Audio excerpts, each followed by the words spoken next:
नमस्ते दोस्तों। कोविड के बाद बहुत से लोगों को तकलीफ़ हो रही है कि उनको ताकत नहीं लगती है, पूरा शरीर दुखता रहता है, मसल्स दुखती रहती हैं, सुबह उठते नहीं बनता है, काम करने की इच्छा नहीं होती है, मानसिक उत्साह नहीं रह गया है। तो ऐसे लोगों से रिक्वेस्ट आई थी कि प्लीज़ खाने-पीने की हम क्या केयर ले सकते हैं जिससे हम इस सब चीज़ों से उबर सकें, मतलब हम ठीक हो सकें। तो आज के एपिसोड में हम इसी के बारे में बात करने वाले हैं।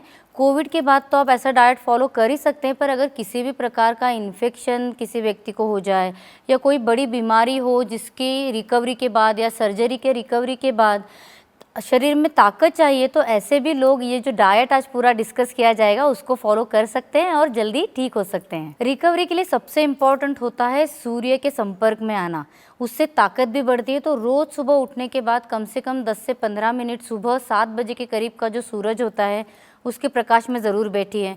उसी के साथ डीप ब्रीदिंग या प्राणायाम, इस प्रकार के योग जो हमारे यहाँ पे बताए जाते हैं, सूर्य नमस्कार या पश्चिमोत्तासन वगैरह, ये सब भी रेगुलर बेसिस पे करने का फ़ायदा होता है, तो उसको आपकी दिनचर्या में समावेश ज़रूर कीजिएगा। रिकवरी अच्छी होने के लिए शरीर को तेल लगाना भी बहुत अच्छा होता है, तो आयुर्वेदिक सिद्ध तेलों से नहाने के पहले रोज़ मसाज करना है, उसका भी फ़ायदा मिल सकता है। खाने पीने का जहाँ तक हम सोचेंगे तो दूध, दही, घी, मक्खन, ये चारों चीज़ें बहुत इम्पॉर्टेंट होती हैं। पर अगर कहीं पे सर्दी खांसी का तकलीफ़ किसी को ज़्यादा हो रही है तो ऐसे वक्त में दही को ओमिट कर सकते हैं, मतलब मत लीजिएगा। उसकी बजाय फ्रेश छाछ जो है वो लेना ज़्यादा बेटर रहेगा, वो भी खाना खाने के बाद लेंगे तो ज़्यादा अच्छा रहता है। जहाँ हम खाने की थाली का सोचेंगे तो देखिए, गेहूँ की चपाती है वो कभी भी रिकवरी में ज़्यादा मदद करती है भाकरी वगैरह की बजाय। तो ऐसे वक्त में गेहूँ के साथ थोड़ा सा सातू, मतलब जो सत्तू जैसा गेहूँ जैसा ही अलग धान होता है, उसको आधी मात्रा में मिलाकर अगर उसकी चपाती बनाएंगे तो वो हमारे शरीर में ज़्यादा मदद करती है। प्रोटीन्स का सप्लीमेंट जो हम सोचते हैं, मतलब प्रोटीन ज़्यादा जाना चाहिए शरीर में, तो उसके लिए अलग अलग प्रकार की दालें जो हैं वो आपके खाने में ज़रूर प्लान कीजिएगा। अभी देखिए, मूंग दाल हो गई, मसूर दाल हो गई, ये तो हमारे रेगुलर खाने में होनी ही चाहिए। पर सबसे इम्पॉर्टेंट, मतलब हमारे रेस्पिरेटरी सिस्टम को भी मदद मिल सकती है और बोलते हैं कि घोड़े की ताकत भी मिलती है।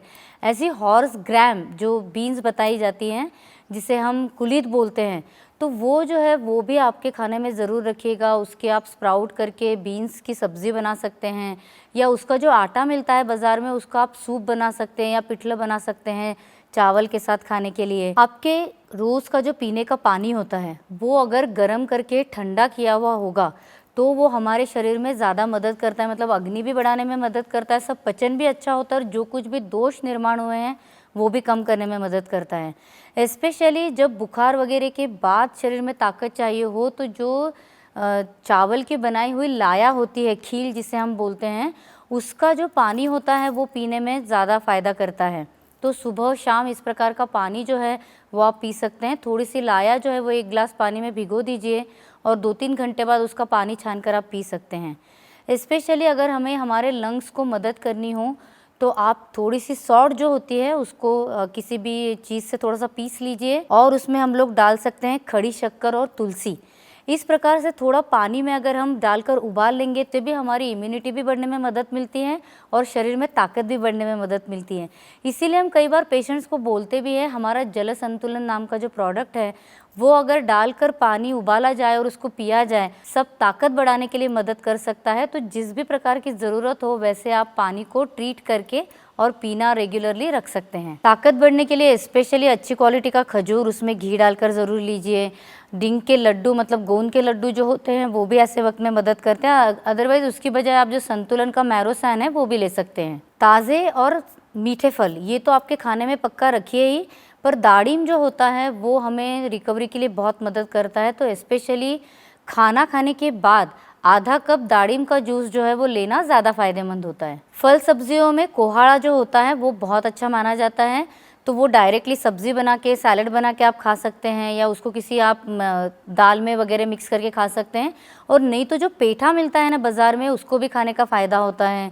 दूधी रेगुलरली रखिए, जो हमारी ड्रम स्टिक्स होती हैं वो रेगुलरली रखिए। उसी के साथ पालक, मेथी जैसी जो सब्जियां हैं, ग्रीन सब्जियां, उनको भी खाने में रखेंगे तो फ़ायदा मिलता है। नॉन वेजिटेरियन लोगों को ये सलाह दी जाती है कि कभी भी किसी बीमारी से बाहर आते वक्त नॉनवेज ज़्यादा प्रमाण में खाइए। तो एक्चुअली शरीर में ताकत नहीं हो तो पचाना भी डिफ़िकल्ट हो जाता है। तो ऐसे वक्त में आप नॉनवेज का सूप लेंगे या उसको जो पकाने के बाद जो पानी होता है वो कहीं स्टॉक जैसा यूज़ करेंगे तो वो ज़्यादा बेटर रहेगा। संतुलन की तरफ से या आयुर्वेद की तरफ से ऐसे वक्त में मदद का हाथ चाहिए हो तो नेचुरली च्यवनप्राश जैसे जो चीज़ है रसायन वो मदद करती है। बड़े लोगों में हम लोग आत्मप्राश लेने की सलाह देते हैं। दूध रेगुलरली लेते वक्त उसमें चैतन्य कल्प जैसा या शतानंत कल्प जैसा रसायन अगर डालेंगे तो बहुत ही अच्छा है। अलग अलग प्रकार के शरीर को पोषण देने वाले घी बताए गए हैं मधुर औषधियों से सिद्ध, तो वो आप डॉक्टर की सलाह से ले सकते हैं। और स्पेशली जीवनीय गणों मतलब जो शरीर में ताकत देने वाली वनस्पतियां हैं उनका भी सेवन करने के लिए बताया गया है। तो ऐसे वक्त में संतुलन की सैमसन जो गोली है उसको भी लेने से लोगों में फायदा दिखता है। सुवर्ण अर्थात सोना जो होता है वो इन्फेक्शन से भी लड़ने के लिए मदद करता है और शरीर में ताकत भी लाने के लिए मदद करता है। इसीलिए हम लोग हमेशा सलाह देते हैं कि संतुलन का जो अमृत शर्करा नाम का रसायन है जो सोने से युक्त है तो उससे बनाया हुआ पंचामृत भी लेना जो है वो सभी के लिए लाभदायक होता है। दो सवाल मुझे ज़्यादा कमेंट्स में आए हैं। एक तो है कि सत्तू जो चने की दाल और गेहूं वगैरह के साथ बनाया जाता है वो ले सकते हैं क्या? तो ले सकते हैं और उसको कैसे बनाना है कैसे लेना है उसका वीडियो जो उसकी लिंक दी है मैंने। और दूसरा सवाल जो बार बार पूछा गया है कि दूध लिया तो चलेगा क्या? तो देखिए गाय का दूध गर्म करके लेने में कोई प्रॉब्लम ही नहीं है, पर अगर आपको भैंस का ही दूध मिलना वाला हो तो थोड़ा सा उसको पतला करके यूज़ करेंगे तो ज़्यादा बेटर रहेगा। और भी कुछ सवाल हो तो आप कमेंट्स में ज़रूर लिखिएगा। तो ऐसे ही अलग अलग विषय हम आगे भी लेते रहेंगे। जुड़े रहिए अपनी सेहत के लिए अपने इस चैनल के साथ।